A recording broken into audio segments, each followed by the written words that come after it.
Welcome to our December webinar, a collaborative presentation of the Federation for Children with Special Needs and the Recruitment Training and Support Center, RTSC. I am Jean Willoughby, the Outreach and Recruiter for the RTSC project. Today's webinar is Engaging Families in Supporting Their Children's Education, presented by Leslie, Project Director of MassPAC and the Apple Institute for the Federation for Children with Special Needs. Leslie joined the Federation in 2011. She provides technical assistance to both special education parent advisory councils and the special education district administrators. MassPAC conducts leadership training and networking opportunities for parent leaders, coordinates the statewide MassPAC listserv, and maintains a statewide database and website. Leslie also provides support for the Link Center at FCSN, conducting transition workshops and staffing transition resource fairs. She also coordinates an annual two-day Apple Institute, which assists district teams to build an action plan to support family engagement. Leslie is the mother of two young adult sons, both of whom face learning challenges. Leslie was a co-founder of the Westboro CPAC in 2001. She holds a bachelor's degree in international relations and political science from Tufts University and a law degree from Suffolk University Law School. During the webinar, please type your questions into the toolbox and we will answer them at the end of the presentation. Past webinars are archived on the RTSC website, along with many resources on trauma and learning and educational issues that impact students and child welfare. Leslie, welcome. Thank you. So nice to be here today, and I'm really excited about presenting on this topic, engaging families. Family engagement is a new buzzword. I think it's been around for a while as parents are involved with schools, but there's new research and new science around family engagement, and it's something that we here at the Federation are working on. We have a family and community engagement team and also a new project, the Statewide Family Engagement Center. So family engagement's on the forefront of all of our work. Even when I work with CPACs, they're always trying to engage families to be involved in the school district and to be advisors to their schools. So it's all about getting families to the table and listening to the family voice. So this is a great topic, and welcome everyone today. So I'm going to talk a little bit about what the research says about family engagement, the benefits of family engagement, a little bit about the history, and provide a couple of definitions. We're not fully having a statewide definition yet. What motivates families to be involved with their schools? Some indicators of strong home and school partnerships, talk about the fundamentals. How do you assess your school if it's doing a good job on family engagement? The dual capacity framework, which is a federal model around getting both educators and families to work together, and some of the roles that families could take to be involved with their schools. So it's really why is it important that families are engaged in their child's learning and education. The research says that when families are involved at home and at school, that the children do better in school. And then the schools do better at educating children. This comes out of the research by Ann Henderson and Karen Mapp. There was a report called A New Wave of Evidence. It's available online. You can read it in 2002. And it looked at 50 different studies, and they all came down saying that when families are involved, kids do better. So that's the basis of all of the research around family engagement. When families are engaged, no matter what their background or their income, students attend school more regularly. They have better social skills. They're going to earn higher grades and test scores. They're actually going to pass those classes and go on to graduate, which is really the key to better post-secondary outcomes, not only access to college, but better careers, so that it does well for students. Engaged families also impact school performances. They're helping to drive improvement. They help have a rigorous and effective school leadership. Instruction is more rigorous. There's collaboration among parents and teachers, but even among teachers themselves. It creates a more supportive environment in the schools, and you'll see those strong family community ties. And the essential element for all of these things happening to improve schools is trust. Trusting relationships between schools and families, because we're all in it for the same goal, is that outcomes, better outcomes for students. So how has family engagement changed over the years? And I think it's changed a lot. My mother was an elementary school teacher, and she was very involved in the Parent-Teacher Association, the PTA, where parents and teachers came together for the good of the school. And I think today we've seen that it's moved towards PTOs, that the parents are doing organizing and fundraising, but they're not working as well with educators. The models have changed. Family engagement is become embedded in our state and federal laws. In the Elementary and Secondary Education Act, originally enacted in 1965, was amended in 2002. Title I, which speaks to disadvantaged students, required that you have a written parent involvement plan. The states as of January 2010, 39 states in the District of Columbia had enacted laws calling for implementation of family engagement policies. So we started to see it trickle down from the federal government into state law. And in fact, in Massachusetts in 2012, we integrated family engagement into the evaluation system of educators and administrators. Family and community engagement became one of the 4 pillars in the rubric that evaluated teachers. And this was supported by the Federation in the early days, and a lot of parent organizations, to get family engagement up at the top, so that teachers knew that this was an important element in their work, not only in following the curriculum and working with students, but working with families. I think that one of the big changes is from those early days that it was parent involvement, and it's become family engagement. Parent involvement involved doing things for families, providing that open house or a special math night. There were random acts. It was kind of an add-on thing. It was events driven. It would be come to a breakfast or come to a coffee, but there wasn't any structure around it. Family engagement is much more systematic and integrated, and it's looking at learning outcomes. So it wouldn't be a one-time event. It would be a series of workshops to help families get their kids to start to write or learning their math facts.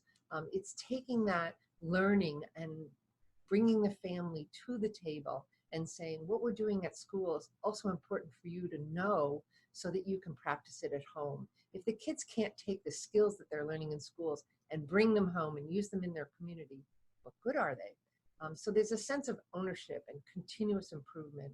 And these models around family engagement should be sustainable over time. So if that one teacher has a great science fair and they leave the district, the science fair will die, and it just won't continue. So a family engagement practice is really embedded in so that everyone has a sense of ownership in the school. So I think it's a much better model long term.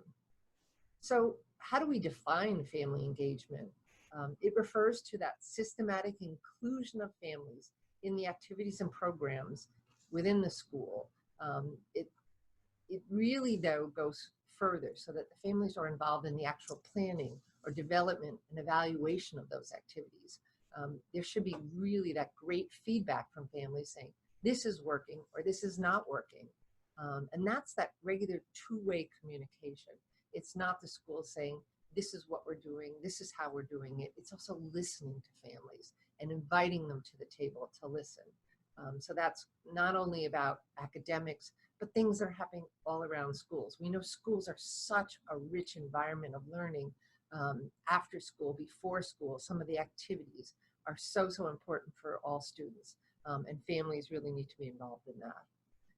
The Department of Elementary and Secondary Education recently had this goal presented to the Association of Special Educators.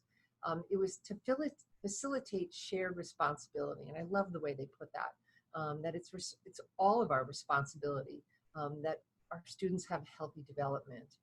It's all about building relationships between students, families, educators, and the community. I love that site councils of schools have a community member as well as parent members to sit down with a principal and talk about what are our goals for the school, and how can we make a better school environment. And it's based on the strengths and assets of the system. All of the essence of family engagement strives to eliminate barriers to participate. So trying to meet families where they're at, trying to understand different families. There's so many families where English is not the first language in the home. And how do schools support those families in getting involved in the community of the school? Those are all things that I think schools are looking at and trying to respond to, and they're very challenging. So the one thing that's come out, especially our work here at the Federation, we have a very strong outreach team and can support families in so many different languages. And I think schools are trying to do that, and understanding that some of these families come from different cultures and communities, and they might need a better understanding of how U.S. schools operate, and what can they bring, the strengths that they have to bring to schools, the expectations of American schools. And so there has to be some reciprocity, and that, I think, creates a richness in the school environment when you are welcoming all families to the table. So family engagement is very, very dynamic. Some of the buzzwords, the keywords that I think we should think about when we think about family engagement is collaboration. How can we come together to get better ideas to the table? Respect for one another, for the roles that they play, really respecting a parent's viewpoints and their experiences, and that how important that is for the whole family. Building those relationships and having that shared responsibility. And this should be continuous across the child's life, that families are partners with schools. I think that's our key phrase here.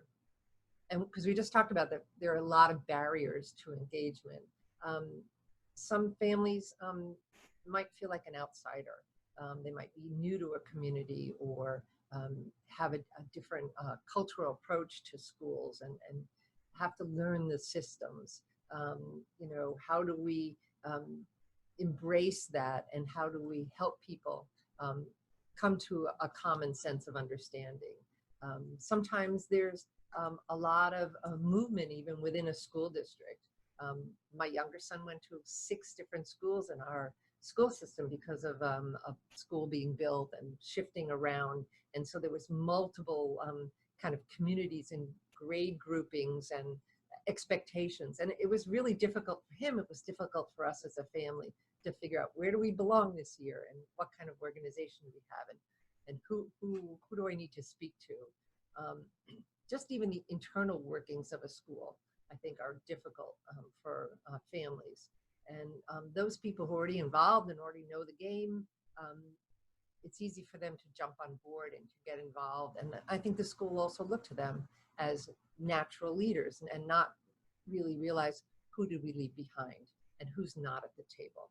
And that's, I think, what family engagement strives to do, is to make sure that everyone feels like they have the opportunity to contribute. So what motivates families to be engaged? They are more likely to become involved if they understand they should be involved. And that's that welcoming message. They should be invited by the school and even their children to come to participate and be part of that. And they should be made to feel capable of making a contribution. I think everyone has a special gift to give to a school. And that includes mothers, fathers, grandparents. I think the definition of family today is so much more accepted, as anyone who's a caregiver of a child is part of that family, and should be welcome and part of the school system.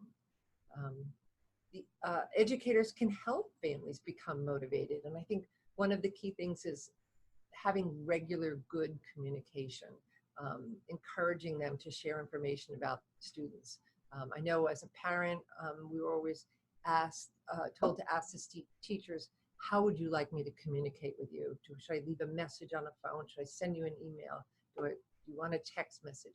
What's the best way for me to communicate with you? And I think educators should also ask families how they want to be communicated with. Not everyone has access to the website at all times. Helping families understand the educational system, all of these policies and procedures and rules. You can't help your child follow the rules if you don't know what the rules are. Where are they located? How does that work? What are the rules around homework? There are lots of different rules in school. And I think if families are given the information that they can help their students follow it. Being kept informed of school activities and events, and personally, schools should be encouraging families to attend, which might even mean if you haven't seen a parent in a long time, to make that phone call, to make that specific outreach, to talk to the student, to understand why maybe a daytime meeting would not be good for a working parent, or an evening meeting may not be good for a parent who works in the evening. How do we make this work for families? The parent-to-parent connection, so important in schools. That's where you learn all the really cool things that happen in schools from other families. And so schools can support families in making connections, having class lists available, providing opportunities for parents to gather when they are in the school so that they can make those connections. And then helping reinforce what families are already doing to support their children in school. There's lots of ways that educators can be helping families stay motivated to keep involved. So there's a couple of new tools that I wanted to introduce today, or maybe review if you've seen them already. In Massachusetts, the Federation was involved in creating a tool called the Fundamentals. I love this tool.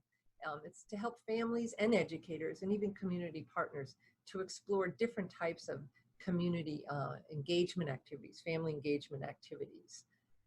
So there are, I believe, 6 sections, to count them, and each one of these has a full workout section. I'll show you one of the components, but it takes you through the way, a stratified way of welcoming families to the table. So you welcome them, you communicate with them, you're supporting the success of the children in school, helping families advocate, and having educators advocate for each child.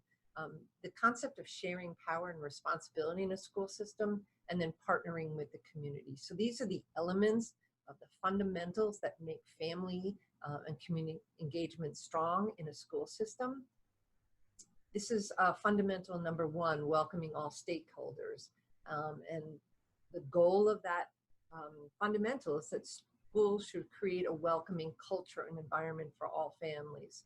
On the left-hand side are some of those key indicators that would say that, yes, this is the best practice around welcoming all stakeholders. So creating a respectful atmosphere, developing personal relationships. We talked about relationships or not. Providing opportunities for volunteering. How many times, is a family member asked to come in and help out in the school? And ensuring accessible programming. How do you remove those economic obstacles to participation, making them low cost or free? Across the board here shows the different levels of where a school would be at. And I think this is why this is such a nice tool for you to use to assess how family engagement is working in your school.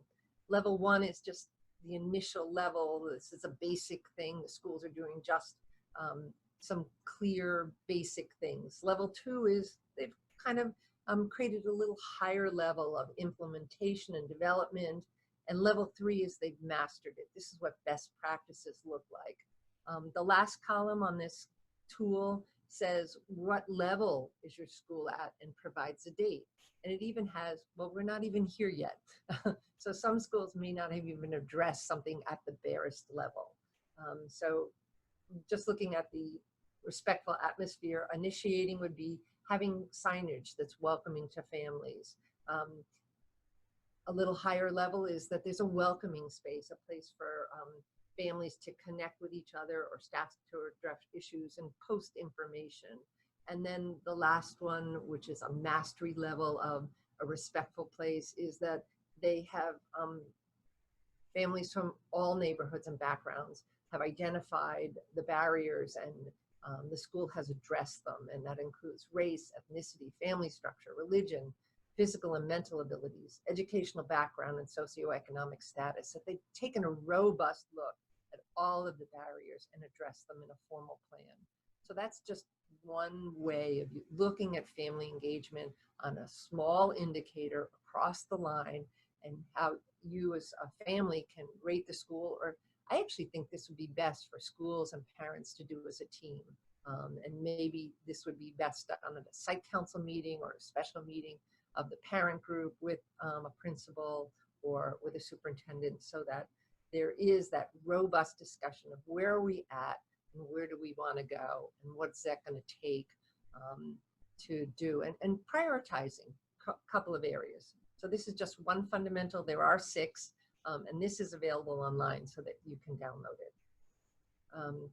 There's also a new national framework for family initiatives, and it's called the Dual Capacity Building Framework for Family and School Partnerships. So this is coming out of the federal government.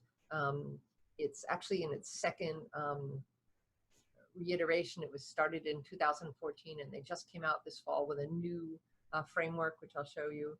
But it's really talking about that.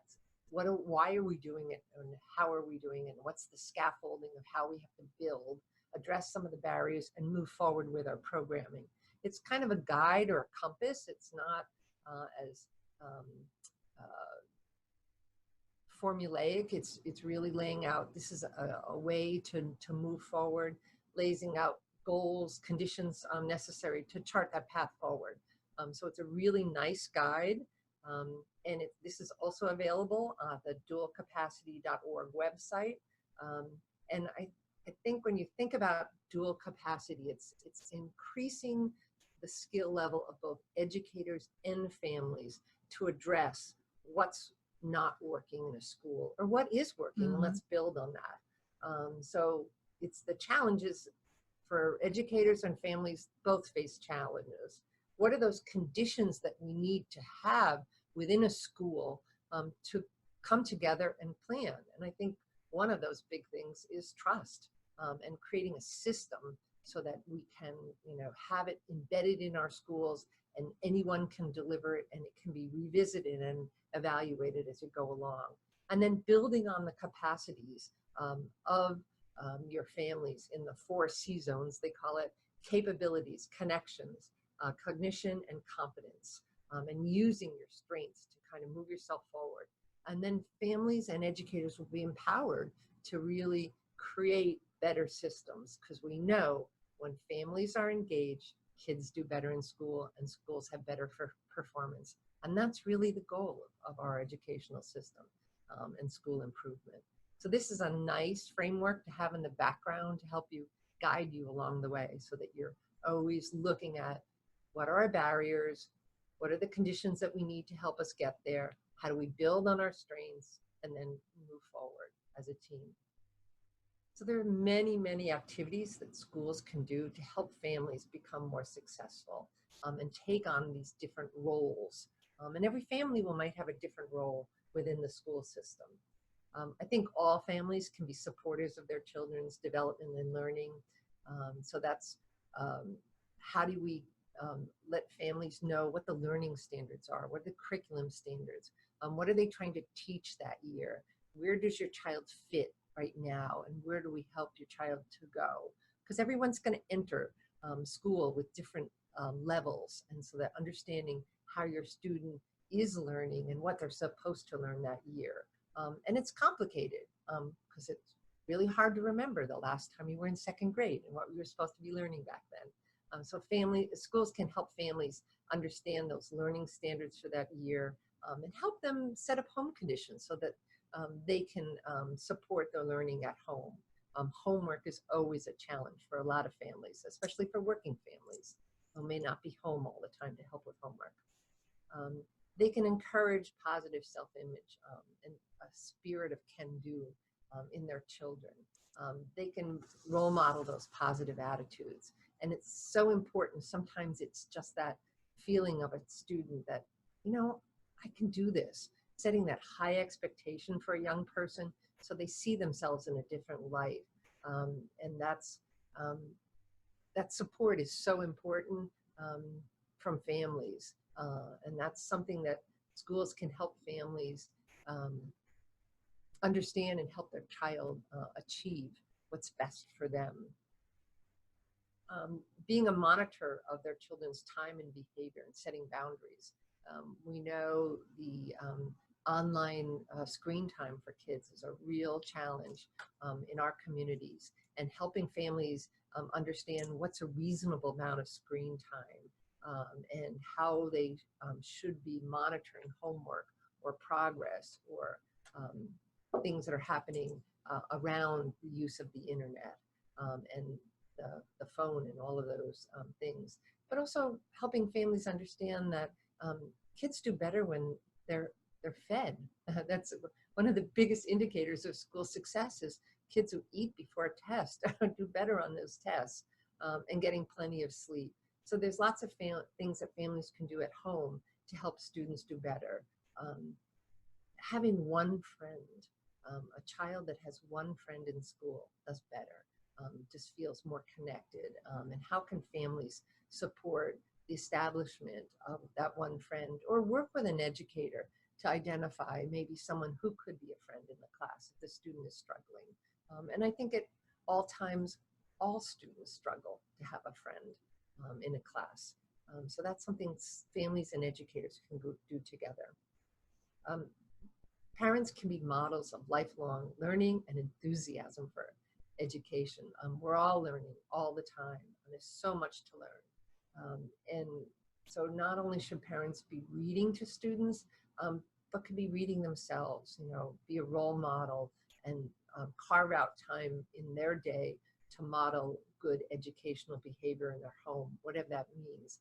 It could be asking your child to help you cook dinner, because that's a great skill to have, and working with your child to understand all the components of why you would shop for food, and what good food is, and how to read a recipe, and how to measure things, and how to have a full healthy plate of food. That's a model for a child to learn, a lifelong skill.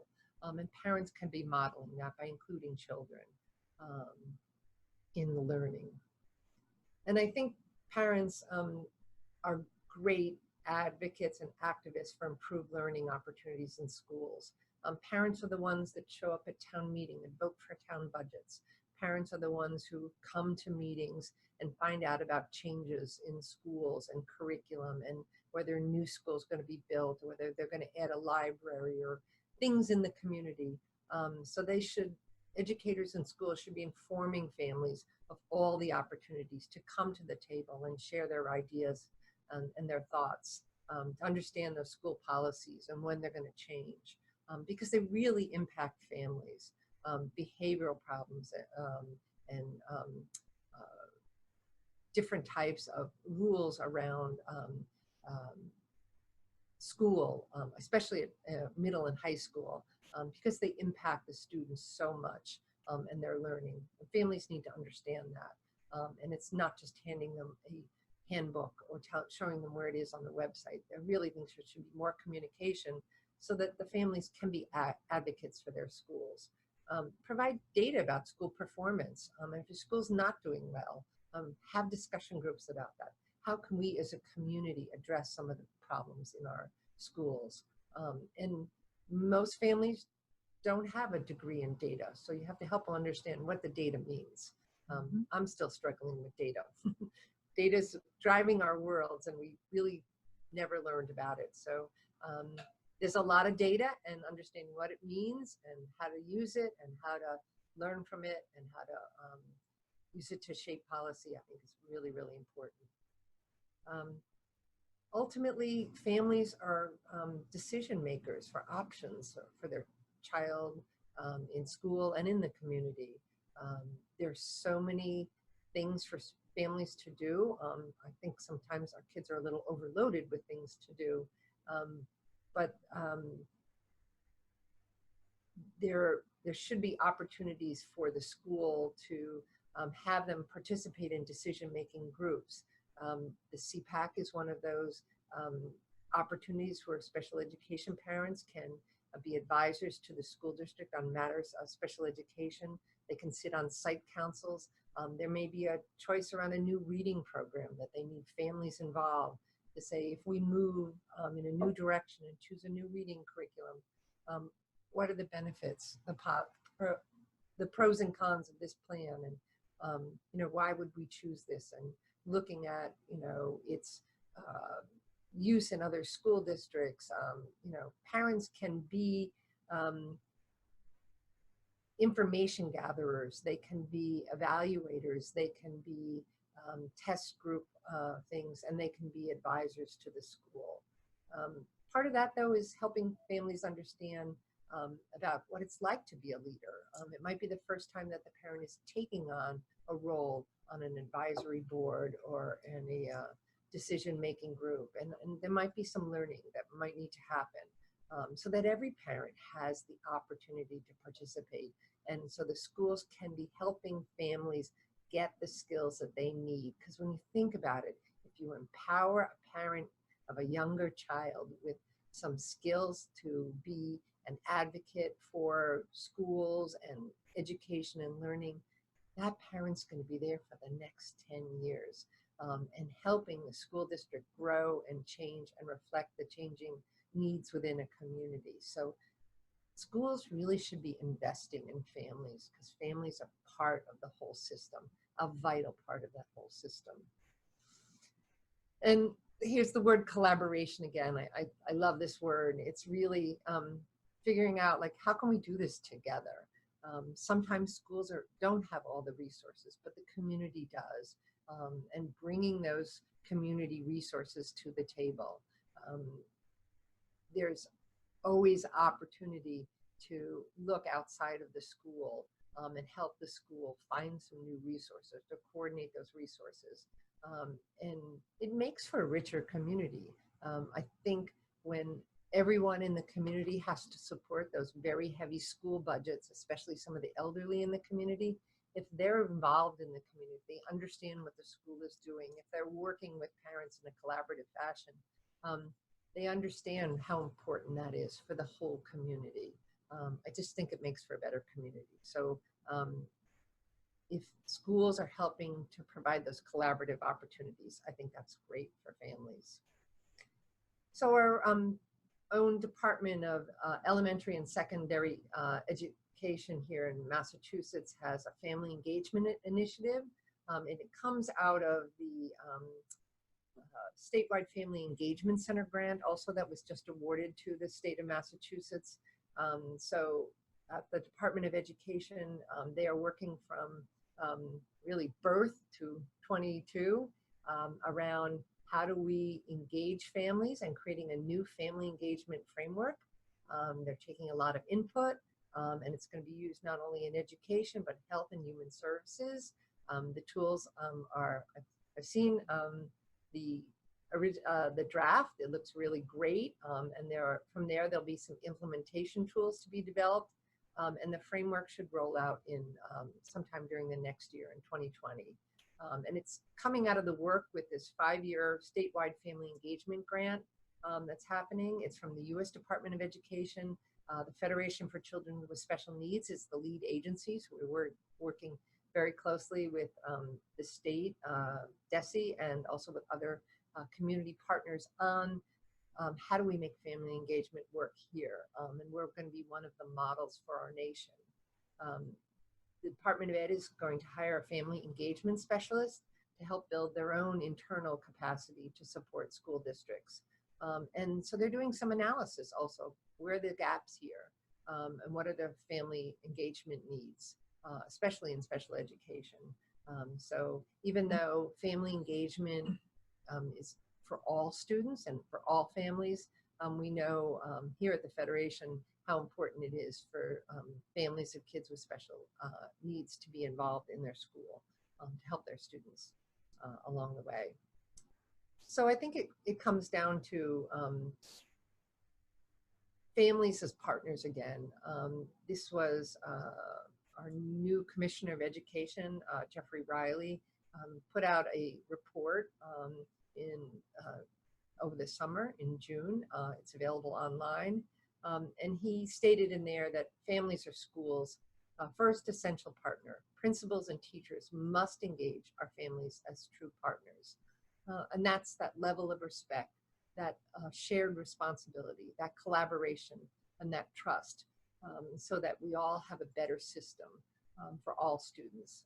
And we'll see better outcomes as a result. That's what the research says.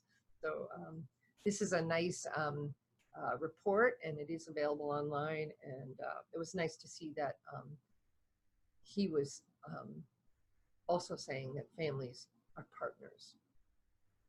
So there's lots of resources on family engagement out there. I think this can be made available as a separate guide so that you can click on the links. We can make that available. Happen. It includes some of the research work by Ann Henderson and Karen Mapp. Karen's at Harvard University doing some great work on family engagement. The dual capacity framework is referenced here. That's online. The Harvard Research Project there. There's a lot of great video. Not only will RTSC put some of this connection work on out there, the FACET website as part of the Federation for Children with Special Needs has a lot of these resources and these tools.